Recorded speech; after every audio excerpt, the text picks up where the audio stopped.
So after a short time, maybe a long time, Renu Sudhi രേണുസുധീൻ്റെ വീട്, രേണുസുധീൻ്റെ മകൻ ഫിറോസ്, ആ ലൂപ്പ് അങ്ങോട്ട് എൻഡ് ആവുകയാണ്. അപ്പം ഞാൻ ഇതിനിടയിലൊക്കെ രേണുസുധി കോണ്ടന്റുകൾ വന്ന സമയത്ത് ഒന്നും സംസാരിച്ചിട്ടില്ല. ബിക്കോസ് എനിക്കത് റെലവൻ്റ് ആയിട്ടൊന്നും തോന്നിയില്ല. അവരുടെ കല്യാണം, അവരുടെ ഗർഭം, അവരുടെ പ്രശ്നങ്ങൾ, അവരുടെ കള്ളുകൂടി അങ്ങനെ പോകുന്നുണ്ടായിരുന്നു. വൈ ദിസ് നൗ ചോദിച്ചു കഴിഞ്ഞാൽ ഈ വീടിനെ കുറിച്ച് ഇതൊരു എന്താ പറയുക, എല്ലാവരും അറിഞ്ഞ് എല്ലാവരും സന്തോഷത്തോടു കൂടി ആ കുടുംബത്തിന് വേണ്ടി ചെയ്ത, സുധിക്കും കുടുംബത്തിനും വേണ്ടി ചെയ്തിട്ടുള്ള ഒരു കാര്യമാണ് ഈ വീട് എന്ന് പറയുന്നത്. അപ്പോൾ അത് റിലേറ്റഡ് ആയിട്ട് ഉണ്ടായിരുന്ന ഒരു കോൺട്രവേഴ്സിയെ കുറിച്ച് ഞാൻ ഇതിനു മുമ്പ് സംസാരിച്ചിട്ടുണ്ട്. അപ്പോൾ അത് ഫിനിഷ് ചെയ്യുക എന്നുള്ളൊരു കർമ്മം നമ്മൾ ചെയ്യണമല്ലോ. അതിപ്പോൾ ഞാനല്ല ഫിനിഷ് ചെയ്തത്, അത് സുധിയുടെ മകൻ തന്നെ കിച്ചു ആണ് അത് ഫിനിഷ് ചെയ്ത് വിട്ടത്. കിച്ചു ന്യൂ ഇയർ ടൈമിലിട്ടൊരു വീഡിയോ, ലൈവ് വീഡിയോയിൽ വീടിനെ കുറിച്ച് പറയുന്നുണ്ട്. വീടിൻ്റെ പേരിൽ അവർക്ക് തരാനൊരു മനസ്സുണ്ടായല്ലോ, ഞാൻ തള്ളിപ്പറയില്ല, പ്രതികരിച്ച് കിച്ചു. ഓക്കെ, അപ്പോൾ ഇതെന്താ നമുക്ക് ആദ്യം കാണാം. ഇത് ഫിറോസ് തന്നെയാണ് പോസ്റ്റ് ചെയ്തിട്ടുണ്ടായിരുന്നത് ഈ ഒരു പർട്ടിക്കുലർ ലൈവിൽ ഈ ഒരു പോർഷൻ. അധികാരം ശ്രദ്ധിച്ചിട്ടുണ്ടായില്ല. ഫിറോസ് പോസ്റ്റ് ചെയ്തതിനു ശേഷമാണ് പിന്നെ അത് കുറച്ചങ്ങോട്ട് ഡിസ്കഷനിലേക്ക് വന്നത്. ഞാൻ ഇതുവരെയായിട്ടും വീട് വെച്ച് തന്നവർക്കും ഫിറോസ് അല്ല, ഞാൻ കാര്യം പറയട്ടെ. ഞാനൊരു ഇതായിട്ട് ഇതുവരെ പറഞ്ഞിട്ടുമില്ല. എന്തായാലും പറഞ്ഞിട്ടുള്ളത് എന്റെ പേരിലെന്നാ തന്നേക്കുന്നത്. ഞാൻ ഇതായിട്ട് ഒരു കാര്യം പറഞ്ഞിട്ടുമില്ല. ഫിറോസൊക്കെ ആണെങ്കിലും എനിക്കിടയ്ക്ക് മെസ്സേജ് ഇടാറുണ്ട്. ഞാനായിട്ടൊരു പ്രശ്നവും ഇല്ല. എനിക്ക് വളരെ സന്തോഷം മാത്രമേ ഉള്ളൂ അങ്ങനെ ഒരു വീട് എനിക്ക് തന്നതിൽ. നല്ലൊരു വീടാ, വളരെ നല്ലൊരു വീടാ, അത് നല്ല വീടാ. ഞാൻ ഇതായിട്ട് അതിനെ കുറ്റം പറഞ്ഞിട്ടുമില്ല. ഇപ്പൊ എന്തെങ്കിലും പ്രശ്നങ്ങളുണ്ടെങ്കിൽ അത് നമ്മുടെ കാര്യം തന്നെ, നമ്മളാണ് ചെയ്തോട്ട്. അവരുടെ തന്നെ ഉത്തരവാദിത്വം പറഞ്ഞാൽ ഉത്തരവാദിത്വമല്ല, അവരങ്ങനെ ഒരു മനസ്സ് വെച്ച തന്നെ നല്ലൊരു കാര്യം. എന്താ, നമുക്കൊരു വീടില്ലാത്ത സമയത്ത് വീട് തന്നതും അങ്ങനെ വെച്ച് തരാനായിട്ട് അവർക്ക് ഒരു ഇതെടുത്തതും. ഒരാൾക്ക് ഒരു വീട് ഞാൻ ഒരിക്കലും അവരെ തള്ളി പറയത്തില്ല. നിസ്സാര കാര്യമൊന്നുമില്ല. ഒരാൾക്ക് ഒരു വീട്, ഒരു സ്ഥലവും വീടും കൊടുക്കുന്ന പറയുന്ന നിസ്സാര കാര്യം. പിന്നെ അത് നമ്മൾ എങ്ങനെ മുന്നോട്ട് കൊണ്ടുപോകുന്നത് അത് നമ്മുടെ ഉള്ള കാര്യമാണ്. നമ്മളെ പിന്നെ വീടും സ്ഥലവും നോക്കണം, നമ്മൾ ഉത്തരവാദിത്വമാണ്. നാളെ കുറ്റം പറഞ്ഞിട്ട് കാര്യമില്ല.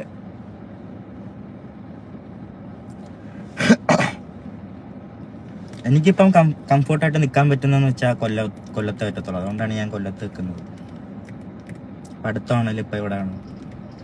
ഈ ഒരു സുധിയുടെ വീട് കോൺട്രവേഴ്സി ഉണ്ടായ ടൈം മുതൽ പലപ്പോഴായിട്ട് ഞാനും പലരും ഒക്കെ പറഞ്ഞിട്ടുണ്ട്, ഇത് സുധിയുടെ മക്കൾക്ക് വെച്ചു കൊടുത്തൊരു വീടാണ്. ബിഷപ്പ് സ്ഥലം കൊടുത്തതും ഈ KHDEC അവർ വീട് വെച്ചു കൊടുത്തതും 24 അതിൽ ഇൻവോൾവ് ആയതും മറുനാടൻ അതിൽ ഇൻവോൾവ് ആയതും അതിലായവരൊക്കെ ഈ സുധിക്ക് മക്കൾക്ക് വേണ്ടിയിട്ടുള്ള സുധിയുടെ ഡ്രീം ഫുൾഫിൽ ചെയ്യാൻ വേണ്ടിയിട്ട് ചെയ്തു കൊടുത്തൊരു കാര്യമാണ്. അതിനകത്ത് ഇപ്പോൾ രേണുവിന് പ്രത്യേകിച്ച് ഒരു ഹാൻഡ് ഉണ്ടോ എന്ന് ചോദിച്ചാൽ നോ.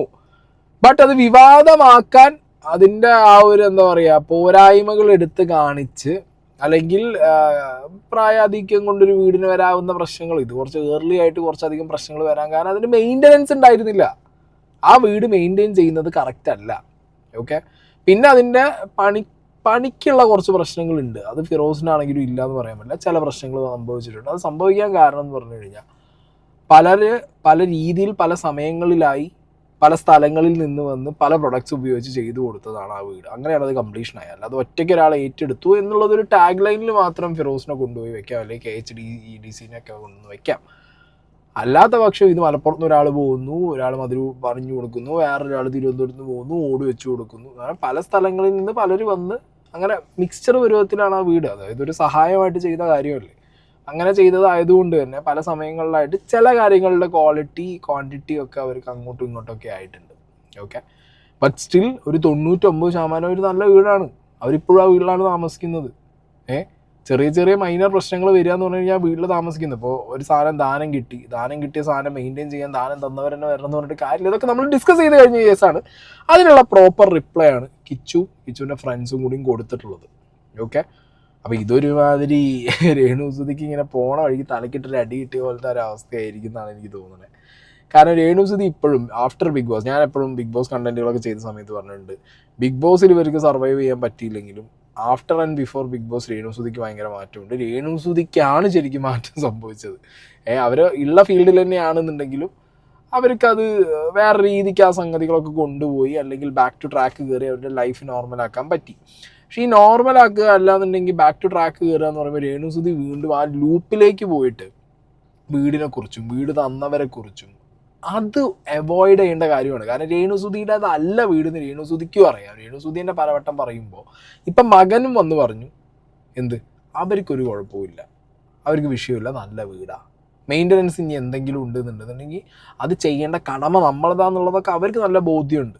ഓക്കെ, അപ്പം ഇനി ഏതെങ്കിലും ചാനലുകാർ വന്നിട്ട് ബൈ ദ വേ ഈ ചാനലുകാർ രേണുവിനോട് വന്ന് ചോദിക്കുന്ന ചോദ്യത്തിൽ എനിക്കൊരു ചെറിയ ഡൗട്ട് ഉണ്ട് കേട്ടോ. അത് ഞാൻ ഈ വീഡിയോയിലാണ് പറയുകയാണെങ്കിൽ ഇത് വേറെ കണ്ടൻറ്റാക്കി ചെയ്യാൻ താല്പര്യമില്ല. രേണുസുധി കണ്ടൻറ്റ് ചെയ്യുന്നവർക്ക് ഞാനൊരു കാര്യം പറഞ്ഞു തരാം.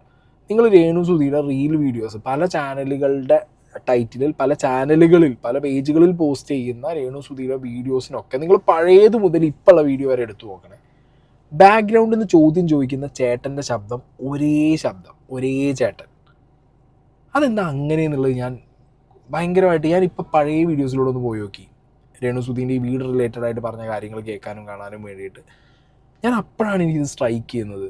അതെന്താണ് അങ്ങനെ ഒരു ചേട്ടൻ്റെ ശബ്ദം, ഒരു ചേട്ടനാണ് ഈ രേണുസുധിയോട് ക്വസ്റ്റ്യൻസ് മാത്രം ചോദിച്ചുകൊണ്ടിരിക്കുന്നത്. ഈ വീടിൻ്റെ ക്വസ്റ്റ്യൻ ചോദിച്ചതും ആ ചേട്ടനാണ്, if I am not wrong അതേ ചേട്ടൻ്റെ ശബ്ദമാണ് ഇപ്പോഴും ചോദിക്കുന്നത്. ആ ചേട്ടൻ ഒരു ചേട്ടനാണ് ഈ ക്യാമറയുടെ ബാക്കിൽ നിന്ന് എല്ലാ ചോദ്യം ചോദിക്കുന്നതെന്നാണ് എനിക്ക് തോന്നുന്നത്. കാരണം അത് ആ ശബ്ദം ഭയങ്കരമായിട്ട് ഫെമിലിയർ ആയിരിക്കും നമുക്ക്, മനസ്സിലായോ? ഫെമിലിയർ ഇൻ ദ സെൻസ് കേട്ട് ഫെമിലിയർ ആയതായിരിക്കും. അതെന്താ അങ്ങനെയെന്നുള്ളത് രേണുസുധി കണ്ടൻറ്റ് ചെയ്യുന്ന ചാനലുകൾക്ക് വേണമെങ്കിൽ തപ്പി കണ്ടുപിടിച്ച് നിങ്ങൾക്ക് അതിൻ്റെ പിന്നാലെ പോവാം. ഓക്കെ, അത് എനിക്കൊരു കണ്ടൻറ്റ് ആക്കാൻ താല്പര്യമില്ല. ബട്ട് ഞാൻ പറഞ്ഞുള്ളൂ, എൻ്റെ ഡൗട്ട് ഞാനോട് ഷെയർ ചെയ്തോളൂ. അപ്പോൾ ഇതിനിടയിൽ ഞാൻ പറഞ്ഞല്ലോ രേണുസുധി ബാക്ക് ടു ലൈഫ് വരുന്ന സമയത്ത് അവരുടെ ലൈഫ് ഈ കോൺട്രവേഴ്സിയിൽ ബിൽഡ് ചെയ്തിട്ടാണ് അവർ സോഷ്യൽ മീഡിയയിൽ കൊണ്ടുപോകുന്നത്. ഓക്കെ, അപ്പോൾ അതിൻ്റെ ഭാഗമായിട്ട് ഞാൻ ഇപ്പോൾ അടുത്തൊരു വീഡിയോ കണ്ടിടേ, അതിനകത്ത് ഇവർ വന്നിട്ട് ഈ വീടിനെ കുറിച്ച് അവരുടെ ഫ്രണ്ട്സിൻ്റെ ഒപ്പം ഇരുന്ന് എന്തൊക്കെയോ പറയുന്നത്. ഇപ്രാവശ്യം ബിഷപ്പിന് ഇട്ടായിരുന്നു അടി.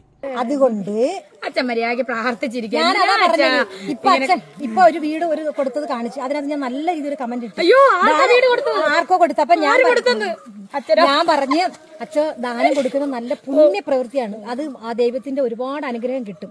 പക്ഷെ കൊടുത്തതോ കൊടുത്തു, ഇനി ഇത് ഞാൻ കൊടുത്തയാണേ എന്ന് പറഞ്ഞ് സോഷ്യൽ മീഡിയയുടെ മുന്നിൽ വരല്ലേ അച്ഛൻ്റെ അടുത്ത് സ്നേഹം ഉള്ളതുകൊണ്ട് പറയുവാണെന്ന് പറഞ്ഞ് ഞാനൊരു കമന്റ് ഇട്ടിട്ടുണ്ട്. സത്യമാണ്, നമ്മളൊരു ദാനം ചെയ്ത് അത് സോഷ്യൽ മീഡിയയിൽ വൈറലുമായി, പിന്നെ അതിന്റെ പുറമേ നടന്ന് ഇതാക്കുന്നത്. ഓക്കെ, ഇത് രേണുസുധി ആൻഡ് ടീം ഈ അടുത്ത് പറഞ്ഞൊരു കാര്യമാണ്. ഇതിൽ ആ ബിഷപ്പിനെ കുറിച്ചാണ് പറയുന്നത്, സ്ഥലം കൊടുത്ത ആളെ കുറിച്ച്. ആക്ച്വലി ഇവർ പറഞ്ഞല്ലോ കൊടുത്തതിന് ശേഷം പറയരുത്, അങ്ങനെ ഉണ്ട്. കൊടുത്തതിന് ശേഷം പിന്നെ അതിനെക്കുറിച്ച് പറയേണ്ട കാര്യമില്ല. പക്ഷെ കൊടുത്തതിന് ശേഷം പറയേണ്ട ഒരു അവസ്ഥ ഉണ്ടാക്കി വെച്ചത് ആരാ? കിട്ടിയവനല്ലേ, കിട്ടിയ ആളാണല്ലോ. രേണു ആണ് അതിനെക്കുറിച്ച് പറയാനുള്ളൊരു അവസ്ഥ ഉണ്ടാക്കി വെച്ചത്. രേണും പിന്നെ ഫാദർ തങ്കച്ചൻ ചേട്ടനും കൂടിയാണ് അതിനുള്ളൊരു അവസ്ഥ ഉണ്ടാക്കി വെച്ചത്. അപ്പോൾ കൊടുത്തവൻ്റെ വായിൽ വിരലിട്ട് നീ പറയടാ എനിക്ക് തന്നത് നീ ഇങ്ങനത്തെ സാധനമാടാന്ന് ചോദിച്ചു കഴിഞ്ഞാൽ അവർ പറയില്ല ഉത്തരം. മനസ്സിലായോ? അങ്ങനെ വായിൽ കൂലിട്ട് അവരെ കൊണ്ട് പറയിപ്പിച്ച് കഴിഞ്ഞാൽ പിന്നെ അവർ പറയാതിരിക്കൂ, അവർ പറയും. അപ്പം അങ്ങനത്തെ സാഹചര്യങ്ങൾ വരുത്തി വെച്ചത് രേണു ആയതുകൊണ്ട് തന്നെ ഇവർ വീണ്ടും ആ ലൂപ്പിലേക്ക് കയറാൻ വേണ്ടി വീട് ഇതിനിടയിൽ കല്യാണത്തിനെ കുറിച്ച് പറഞ്ഞപ്പോൾ അവർ പറയുന്നുണ്ട് ഞാൻ സുധിലയത്തുനിന്ന് ഇറങ്ങും, കുട്ടികളാണോ നോട്ട്, അത് കുട്ടികളുടെ വീടാണ്. അപ്പം അവർക്ക് തന്നെ അറിയാം അതിനെക്കുറിച്ച്. അപ്പം അങ്ങനെ അവർക്ക് ബോധേഡ് അല്ല, അവരെന്തുകൊണ്ട് ബോധേഡ് അല്ല എന്നുള്ളത് ആ സംസാരത്തിലുണ്ട്. മനസ്സിലായോ? അതായത് അവരുടെ വീടല്ല, രേണുവിന് ഇപ്പോഴും രേണുവിൻ്റെ മക്കളുടെ വീട് അല്ലെങ്കിൽ സുധിയുടെ മക്കൾക്ക് നാട്ടുകാർ വെച്ചു കൊടുത്തൊരു വീട് എന്ന് പറയുമ്പോൾ അത് എൻ്റെ വീടായിട്ട് കാണണം എന്നുള്ളൊരു തോട്ട് ഈ രേണുവിന് വരാത്തതാണ് ആ വീട് മെയിൻറ്റെയിൻ ചെയ്യാത്തതിൻ്റെ പ്രശ്നം എന്നാണ് എനിക്ക് പേഴ്സണലി ഫീൽ ആവുന്നത്. വിവാഹം കഴിക്കുവാണെങ്കിൽ ആളുമായിട്ട് ഒരു ദിവസം പോലും ആ വീട്ടിൽ താമസിക്കത്തില്ല. സുധിച്ചേട്ട കല്ലറയിൽ പോയി പ്രാർത്ഥിച്ചിട്ട് നേരെ അവിടുന്ന് വിടും എന്നാണ് പറഞ്ഞത്. പിള്ളേരെ കണ്ടിട്ട് പിള്ളേരുമായിട്ട് ഇറങ്ങുമെന്നല്ല ഞാൻ പറഞ്ഞത്, അത് പിള്ളേരുടെ വീടാണ്. അഥവാ കല്യാണം കഴിച്ചാൽ ചേട്ടനെ എന്തായാലും പോയി പ്രാർത്ഥിക്കണം. പ്രാർത്ഥിച്ചിട്ട് ഇങ്ങനെ കഴിച്ചാൽ പ്രാർത്ഥിച്ചിട്ട് നേരെ അവിടുന്ന് ആ വീട്ടിൽ ഒരു ദിവസം പോലും നിൽക്കില്ല എന്നാണ് പറഞ്ഞത്. ഈ രേണുസുധി ബിഗ് ബോസ് കഴിഞ്ഞിട്ടൊക്കെ അവർ വാടക വീട് എടുക്കും മാറും. യെസ്, ഡെഫിനറ്റ്ലി അത് വേണം. കാരണം അവർക്ക് കൊച്ചി ബേസ്ഡ് ആയിട്ട് കുറേ വർക്കൊക്കെ കിട്ടുമ്പോൾ അവർക്ക് കൊച്ചിയിൽ വാടകയ്ക്കോ അല്ലെങ്കിൽ അവർക്ക് സ്വന്തമായിട്ട് വാങ്ങാം. അവർക്ക് എന്ത് വേണം ചെയ്യാം, അവരുടെ കാശ് അവരുടെ ഇഷ്ടം എന്തോ ചെയ്തോട്ടെ. ഇപ്പം കല്യാണം കഴിക്കണമെങ്കിൽ അവരുടെ ഇഷ്ടം, നമുക്ക് ആർക്കും അതിലൊന്നും പറയാനില്ല, അത് പേഴ്സണൽ തിങ്. വീട്ടിൽ നിന്ന് മാറിപ്പോകുമെന്ന് പറയുന്ന പോർഷൻ നിങ്ങളൊന്ന് കറക്റ്റ് വെച്ച് കേൾക്കണം. അപ്പം ഞാനിത് മനസ്സിലാക്കുന്ന രീതി ഞാൻ പറഞ്ഞുതരാം. നേരത്തെ പറഞ്ഞ പോലെ ഇപ്പോൾ നമ്മുടെയൊക്കെ അമ്മമാർ നമ്മുടെ അച്ഛൻ അധ്വാനിച്ച് വെച്ച വീട്ടിൽ നിന്നിട്ട് അച്ഛനത് മക്കളെ പേരിൽ എഴുതി കഴിഞ്ഞാൽ അമ്മമാർ പറയുകയാണ് ഇത് മക്കളുടെ വീടല്ലേ, ഞാനിത് അടിച്ചു വാരി തുടങ്ങിയാൽ മെയിൻറ്റെയിൻ ചെയ്യാല്ല എന്നുണ്ടെങ്കിൽ ഇത് വേറെ എന്തെങ്കിലും ഒരു വർക്ക് വന്നാൽ അത് മൈൻഡ് അടിക്കാതിരിക്കുക.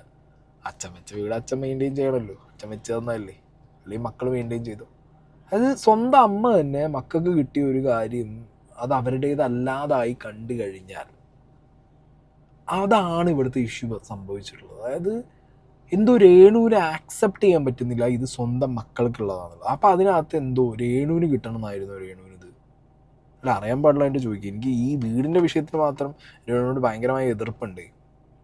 രേണു എന്താ വിചാരിച്ചത്, ഇത് രേണുവിൻ്റെ പേരിക്ക് എഴുതി തന്നാൽ അപ്പം കുഴപ്പമില്ലാന്ന്.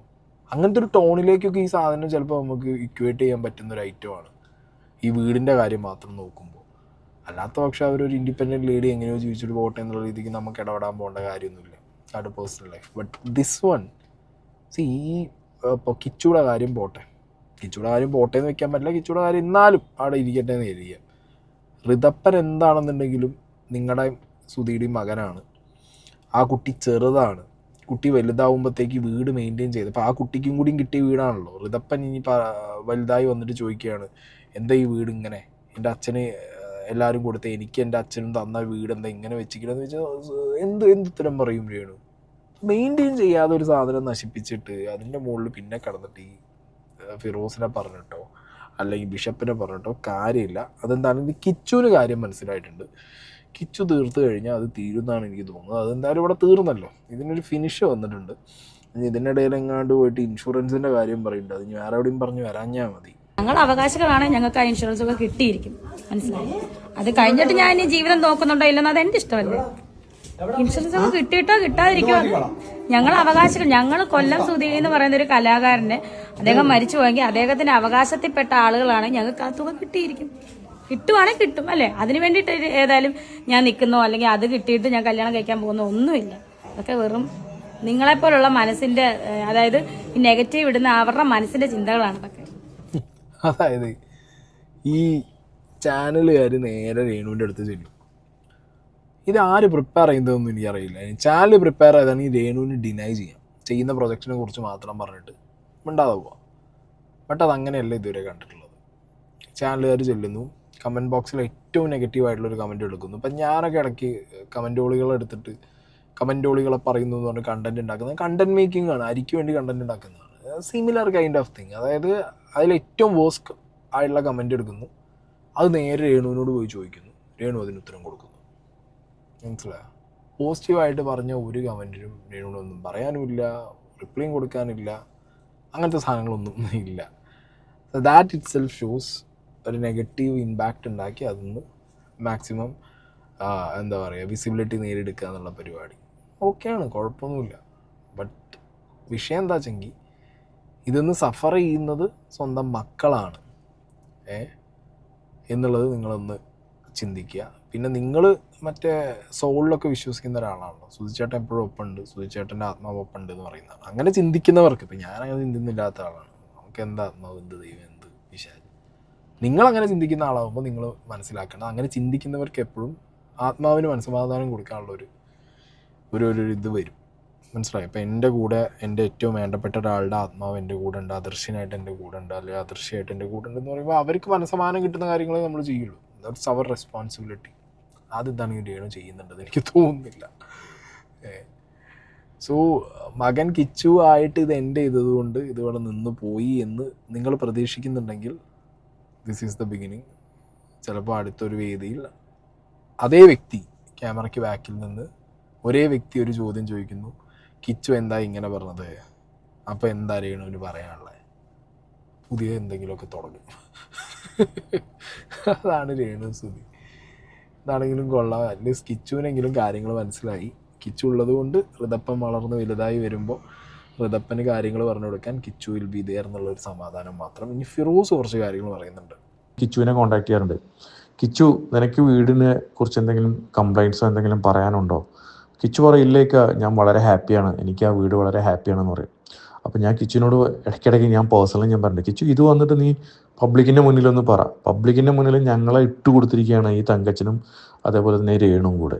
നീ എപ്പോഴെങ്കിലും ഇത് പബ്ലിക്കിൻ്റെ മുന്നിലിട്ട് പറ. ഞങ്ങൾക്ക് തന്ന, എനിക്ക് കിട്ടിയ വീടിന്, അല്ലെങ്കിൽ എനിക്കും എൻ്റെ അനിയനും കിട്ടിയ വീടിന് ഞാൻ വളരെ സന്തുഷ്ടനാണ്, അല്ലെങ്കിൽ അതിന് ഇന്ന പ്രശ്നങ്ങളുണ്ട്, അല്ലെങ്കിൽ എന്തൊക്കെയാണ് അതിൻ്റെ പ്രശ്നങ്ങൾ, നീ എണ്ണി പറയാം. നീയാണ് അതിന് ഏറ്റവും പബ്ലിക്കിൻ്റെ മുന്നിൽ പറയാനുള്ള ഏറ്റവും എന്താ പറയുക അർഹത ഉള്ള ഒരാൾ. കാരണം വെച്ചാൽ നിനക്കും നിൻ്റെ അനിയനാണ് ഞങ്ങൾ ഈ വീട് തന്നിരിക്കുന്നത്.